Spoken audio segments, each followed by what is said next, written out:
Tonight, a Conservative move to topple the Liberals blocked.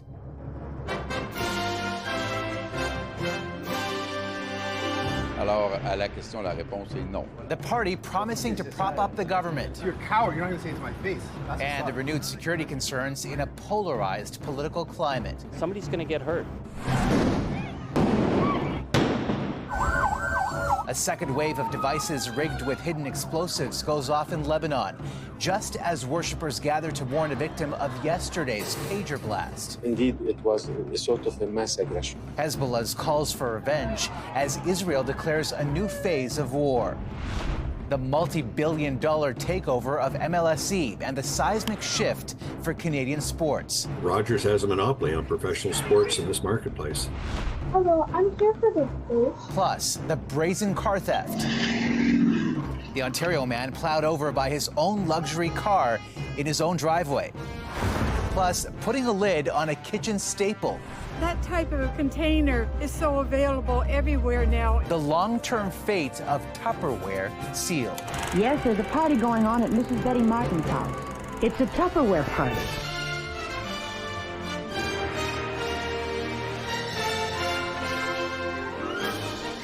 CTV National News with Omar Sachedina. Good evening, everyone. The political suspense and drama about an imminent election is over tonight, at least for now. Absolument rien. The Bloc Québécois leader revealing today he will vote against a Conservative non-confidence motion next week, giving the Liberals the votes they need to survive a major test and keep governing. But with a by-election blow this week and declining poll numbers, they've got their work cut out for them. CTV's Mike LeCouture on the latest measure to address a contentious issue and why a cabinet minister is stepping down. Pierre Poilievre's attempt to topple the Liberal government was promptly blocked by the Bloc Québécois. Alors, à la question, la réponse est non. Yves-François Blanchet was quick and to the point, saying his party won't vote with the Conservatives because it doesn't help Quebecers. And it takes some of the drama out of the confidence motion put forth by Poilievre, who then turned his focus to Jagmeet Singh and the NDP. Now that he knows that the Bloc is going to keep the Liberals in power, he'll stand up and claim that he's voting against. Mr. Speaker, why won't the NDP stand up when it counts? At his caucus meeting, Singh was talking like he was ready to hit the campaign trail. We're ready to stop Conservative cuts, and we're ready to form the next government. With the threat of the non-confidence motion out of the way, Prime Minister Justin Trudeau looked nearly gleeful when responding to Poilievre in question period. He is so upset because he's cared about his own interests and not the interests of Canadians. While the political brinksmanship plays out, the Liberals are continuing to try and govern. Announcing today, Canada will further limit the number of international students let into Canada next year. In 2025 and 2026, the number of study permits will be cut by 10%, from 485,000 to 437,000 permits. So simply put, the international student cap is here to stay. Immigration is expected to be a central issue of the next campaign, and when it's held, it will be without a long-serving cabinet minister. CTV News has confirmed Transport Minister Pablo Rodriguez will announce his leadership bid for the Quebec Liberal Party tomorrow. Obviously, he leaves a hole. Rodriguez's departure will force the Prime Minister to shuffle his cabinet, but how big of a change Trudeau chooses to make remains to be seen, Omar. All right, Mike, thank you. There are new security concerns tonight after that confrontation between NDP leader Jagmeet Singh and a heckler in Ottawa. CTV's Rachel Aiello on the potential dangers of a growing political divide. If you want to fight back, join us. A day after a dramatic altercation with protesters on Parliament Hill, Jagmeet Singh was commended for how he handled himself. Corrupted bastard. Want to say something? Video of the NDP leader's confrontation continues to widely circulate online, renewing concerns about elected officials' security. Somebody's going to get hurt. Political leaders have reported increasing levels of hate, harassment, and threats in recent years amid an uptick in polarization. Get the out of this province! Chrystia Freeland accosted in Alberta, gravel thrown at Trudeau. Singh swarmed at a campaign stop and MPs' offices vandalized. In an evolving security environment, police forces responsible for protecting politicians on and off the Hill are straining to keep up. I think they need to review the kind of security that's provided to us. MPs are eyeing new safeguards for the spaces they work in, but security experts caution that with offices across the country, that could get costly. I think that the need for more security for MPs should be on an individual basis as needed. Some parliamentarians started carrying panic buttons after the Freedom Convoy.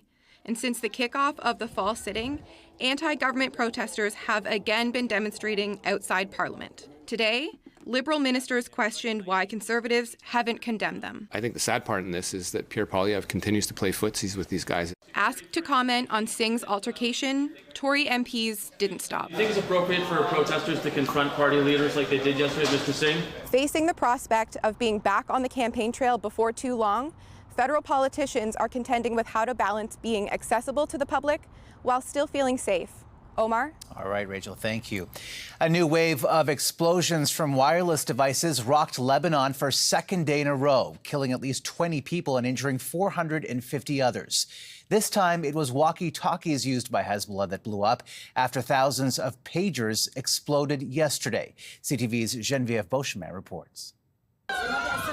Rigged wireless devices unleashed another wave of fear and terror in Lebanon. Not even funerals were safe. Explosions ripped through a procession in Beirut. This near the coffins of a 12-year-old boy and 2 Hezbollah fighters. They were among those killed a day earlier in the first wave of attacks using pagers. This time it was walkie-talkies that appeared to go off in homes, shops, and an unexploded device was found in a hospital parking lot. We treated one patient after another, says this doctor. Injuries to eyes, faces, hands. I was seeing a part of Lebanon in every patient. Experts say the sophisticated remote attacks were likely planned over months and relied on intelligence to infiltrate a Hezbollah supply chain. It was a very small amount of explosives installed in those devices, but apparently very powerful. It's not clear where the devices were made or rigged to explode. Tonight, Hungary said the pagers were never in that country. A major Taiwanese pager developer had said it subcontracted work to a Budapest-based company. From the get-go, officials in Lebanon pointed the finger at Israel for the attacks. And while the target appeared to be Hezbollah, they said children and elderly people were among victims. Hezbollah has vowed to retaliate. The attacks killed and injured its fighters, but also crippled communication channels. And they're going to be looking at themselves and thinking, who's next? Israel did not refer directly to the blast, but moved military efforts north near the border with Lebanon. Many are now bracing for the next moves from both sides. There is a serious risk of a dramatic escalation in Lebanon, and everything must be done to avoid that escalation. The UN Security Council will convene on Friday as the prospect of all-out combat between Israel and Hezbollah looms. Omar. All right, Geneviève, thank you. A Ukrainian drone attack sparked a massive blast at a major missile warehouse in a Russian town northwest of Moscow, injuring 13 people.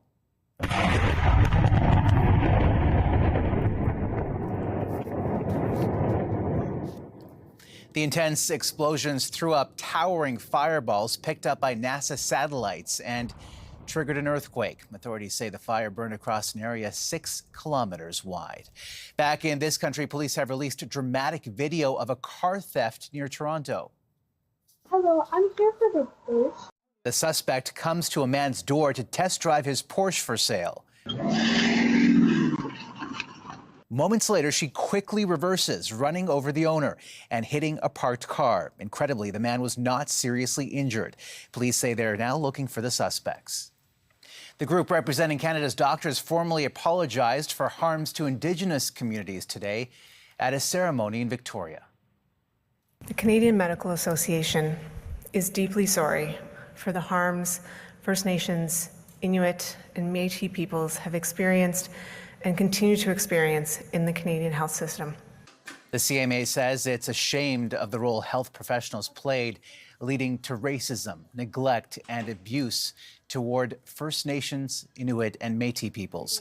A multi-year review of archives by the association revealed patients were subjected to experimental treatments and forced sterilization. One of Canada's largest media companies is buying out Bell's share in Maple Leaf Sports and Entertainment. The multi-billion-dollar move would give the company majority ownership over Canada's largest sports and entertainment company that owns Toronto's biggest teams. CTV's Heather Wright breaks down the deal. 5 professional teams, 2 arenas, a ballpark, and a soccer field, all soon to be owned by Rogers Communications after a blockbuster deal was announced today, with Rogers set to buy Bell Canada's stake in Maple Leaf Sports and Entertainment for $4.7 billion. Hopefully the company does good by it, but that's the only thing I can hope for. MLSE is Canada's largest and most profitable sports conglomerate. It owns the Leafs, the Raptors, the Argonauts, Toronto FC, along with the minor league Marlies and Raptors 905. Today, Rogers' chair called its involvement with the teams a public trust. We view that as a responsibility that we take very seriously. And we want to win as much as any of our fans. Rogers and Bell jointly acquired 75% of MLSE back in 2012. It was an unlikely marriage that saw corporate rivals running some of Canada's most beloved sports teams. Today, Bell, the parent company of CTV, said, "We are proud of our time as co-owners," adding it will put the money from the sale towards reducing debt levels and to support its ongoing transformation from telco to techco. As part of the deal, Bell also secured content rights for TSN, which includes access to 50% of Toronto Maple Leafs regional games and 50% of Toronto Raptors games for the next 20 years. This deal values MLSE in its entirety at more than $12.5 billion. Add in the Toronto Blue Jays, which Rogers already owns, and the telecom giant now controls virtually every major team in the city.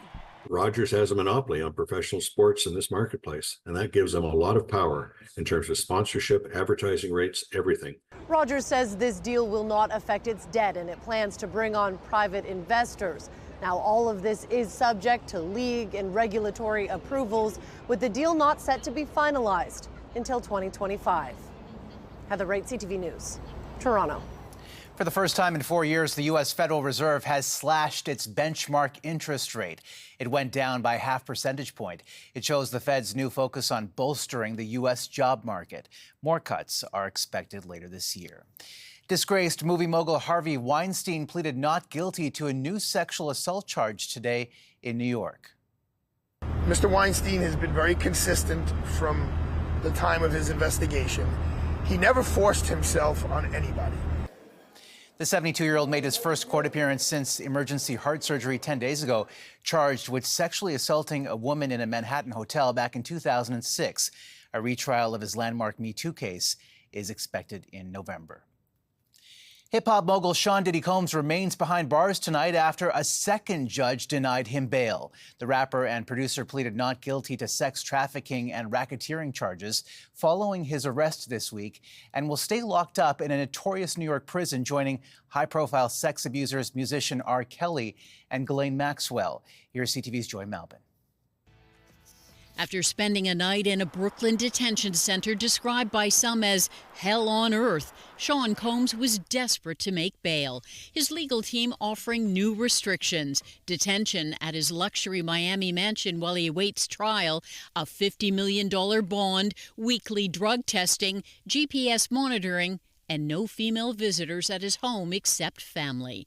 But Judge Andrew Carter, who will preside over Combs' trial, wasn't buying it. After being shown damning new text messages between Combs and alleged victims, the judge ruled he's not only dangerous, but could intimidate witnesses and will remain locked up. I'm going to try and get his case to trial as quickly as possible.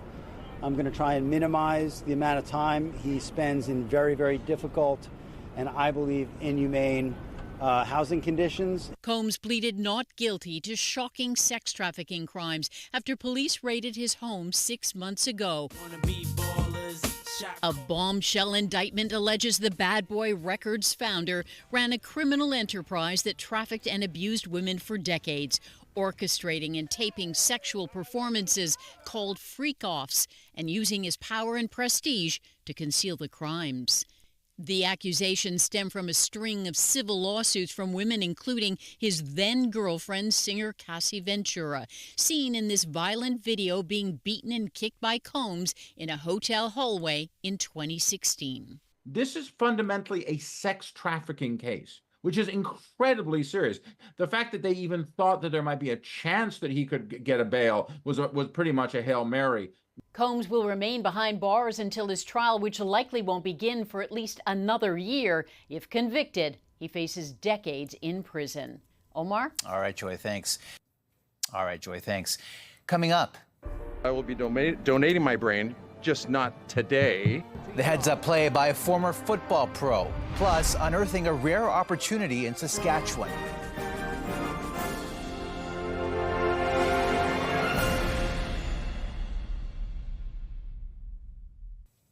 Ontario Sport Minister announced a modest $52,000 for concussion research in Canada today, but his own personal donation to the cause is stealing all the headlines.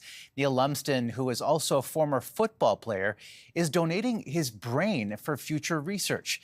CTV's Adrian Gobriel has the story.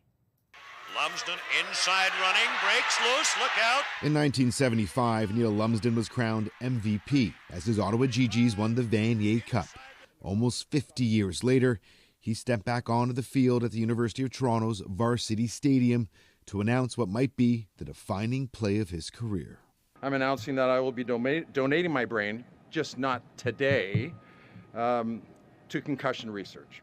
A 10-year CFL veteran and 4-time Grey Cup champion, Lumsden admits he suffered multiple concussions. You played on this field back in university. What did you know and what was shared with you about concussions then? Well, there was nothing shared other than maybe you had your bell rung. That was the sharing piece of it. It was looked at as another injury. You dislocated your shoulder, you sprained a knee. Many athletes suffer the lingering lifelong effects of playing a contact sport, though Lumsden says he isn't one of them, and that's in part why he's donating his brain. Why am I have been immune? There's got to be a reason. Well, I want to know what that reason is. It's an important piece to the neurological puzzle that the team at this brain imaging center at Toronto's Centre for Addiction and Mental Health are trying to answer. It's here that they're studying the brains of both the dead and now the living as well. Getting the community to appreciate that we need to receive brains so we can study them post-mortem as well as in life. Having the opportunity to get pledges like this today are just really game-changing for us. One of the gaps when it comes to brain injury research is how repeated head trauma affects not just men, but women. If you're a victim of intimate partner violence, played sport at any level, or a military veteran, you can donate your brain by going to the Concussion Legacy Foundation. Adrian Gobriel, CTV News, Toronto. Coming up, a first-of-its-kind facility breaking new ground.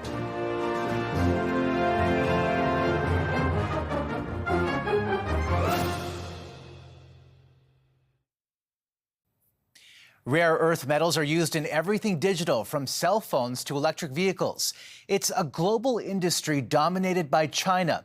But as CTV's Alison Bamford explains, a first-of-its-kind processing facility in Saskatchewan is hoping to break into the market. This is what we produce. Small but heavy, this block packed with neodymium praseodymium, or NdPr, enough rare earth to power 5 electric vehicles. We are producing the first commercial quantities of NdPr in North America.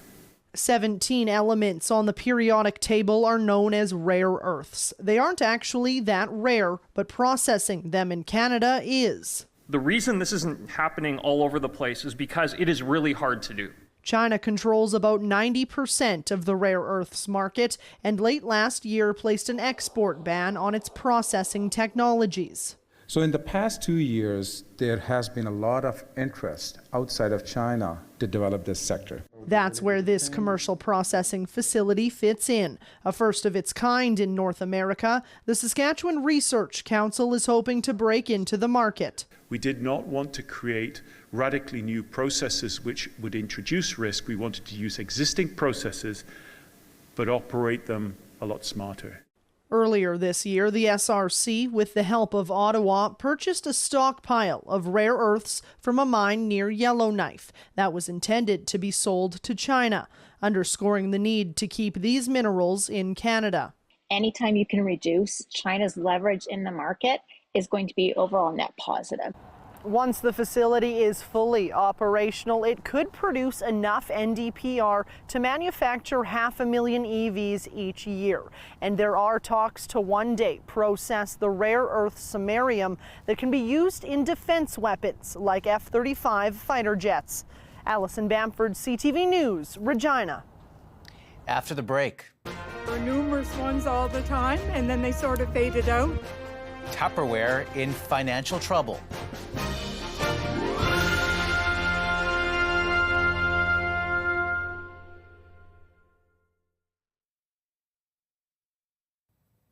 A longtime kitchen staple in many Canadian homes could soon disappear from store shelves. Tupperware has filed for bankruptcy in the U.S. after 78 years. The American company is known for its Tupperware parties in the 60s, and its products were even reportedly used by the Queen.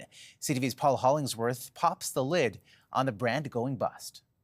Carol Anderson remembers the good old days when Tupperware parties were can't-miss moments on her social calendar. There were numerous ones all the time, and then they sort of faded out. Shoppers selected their Tupperware containers in settings like this instead of going to a store. It's a Tupperware party. As the years rolled on, the passion for Tupperware faded. That type of container is so available everywhere now and much cheaper. That's a big reason why the company has filed for bankruptcy protection. Cheaper storage containers put a huge dent in Tupperware's bottom line. You can buy very, very economical plastic containers for food. Bruce Winders says Tupperware parties tailed off in popularity and consumers moved to online shopping and discount retail stores. Just wasn't the same affinity with these type of parties. Socially, they weren't acceptable as much. Going forward, there will be more changes for the company that was launched in 1946. They will try and reinvent themselves. But the big question is, can Tupperware survive? Tupperware's CEO says they'll try to rebound and return to previous levels of success. But Winder is not optimistic. They have one U.S. factory they're closing. You can't compete with offshore imports on this kind of stuff. Anderson suspects her Tupperware party days are likely over, and she has mixed emotions. Sometimes there were too many. One once in a while was all right, but you can only use so much of it. If these innovative plastic storage containers cease to exist, Anderson says she'll be saddened by the end of an era. Paul Hollingsworth, CTV News, Halifax. And that's a snapshot of this Wednesday. For all of us at CTV National News, thank you for watching. Good night and see you tomorrow.